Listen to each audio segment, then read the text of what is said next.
Hi, I'm Chris Behringer. I'm a Senior Field Service Engineer for Oracle.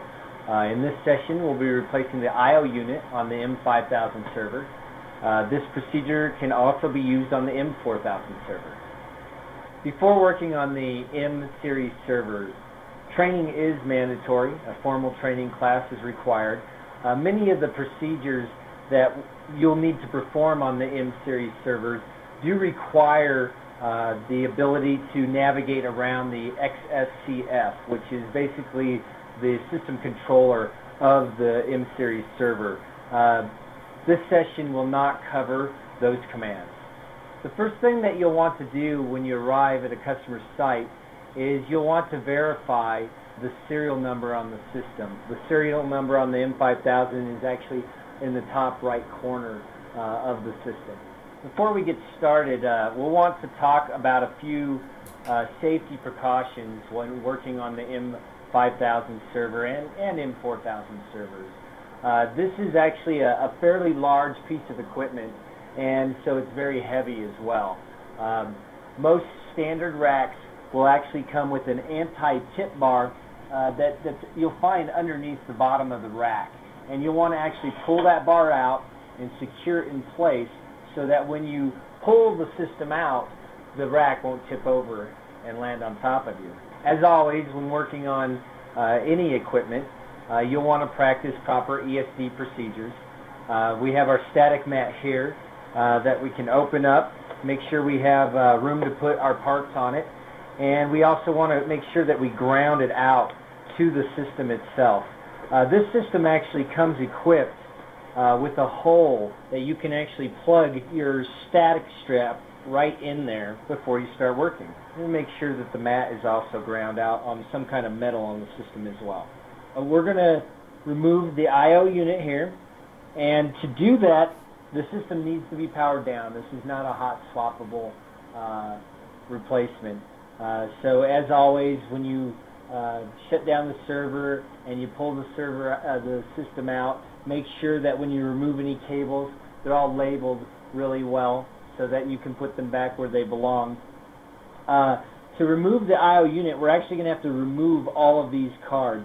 So you also want to make sure to label or mark down somewhere where each one of these cards go so that you can put them in the same slot when they're done. So I'm going to go ahead and I'm going to remove each one of these cards, and I'm going to put them on my static mat here. With a little pinch on the plastic here, it'll move the handle back, and I can slide the card on out, and I'll just work my way up to the top. So the action plan actually references the cable management arm, or the CMA. When you need to actually remove the cable arm to get back behind it, there'll be a little switch right here on the left-hand side, and you'll just push that button in, and this will slide right on out, and that'll open right up and give you access to the back of the server. Now once I've removed all of the cards, we can see, if we look down here on the left-hand side of the I/O unit here, there's a green button here, and I'm going to push in that green button, and the little handle just pops right down. I'm going to grab it, push it down a little further, it's going to pop out the I/O unit, and then I can slide the I/O unit on out of the system. Take the new one out of the static bag, and I'm going to replace the I/O unit. So you can see the shape of the I/O unit here matches the shape right here of the server. So there's only one way to put this back in, so you're not going to put it in backwards or upside down or something like that. So go ahead and take the I/O unit and just push it on in. Give it a little bit of pressure till this handle kind of raises a little bit, and then you can use the handle to finish putting it in. It'll snap right into place. Once the I/O unit is in place, we're going to put our cards back, again, in the same order and the same place that they were before. To do that, I'm just going to line this edge up here with the plastic rails here. I'm going to start at the top and work my way down.